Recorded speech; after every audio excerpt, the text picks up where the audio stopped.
పరిశుద్ధుడా నీకు వందనాలు ప్రభా. ఈరోజు వాగ్దానం ఏదైతే నువ్వు మాతోటి మాట్లాడుతున్నావు ప్రతి ఒక్కరి జీవితంలో ఈ వాగ్దానం నెరవేరుగాక.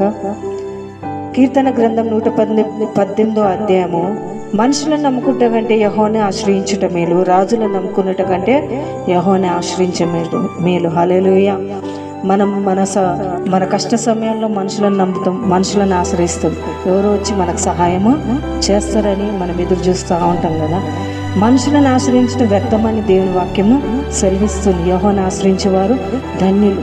నువ్వు వీళ్ళని వాళ్ళని ఫోన్ చేసి ఆశ్రయించుట కంటే, ఎవరో మనకు సహాయం చేస్తారని నువ్వు ఆధారపడట కంటే, దేవుని ఎదుట మోకరించి నీ 2 చేతులు ఆకాశం వైపెత్తి దేవునికి ప్రార్థించు. సహాయం నీకు సియోన్లో నుండి వస్తుంది. హల్లెలూయా. దేవుడు మనకు సహాయకర్త.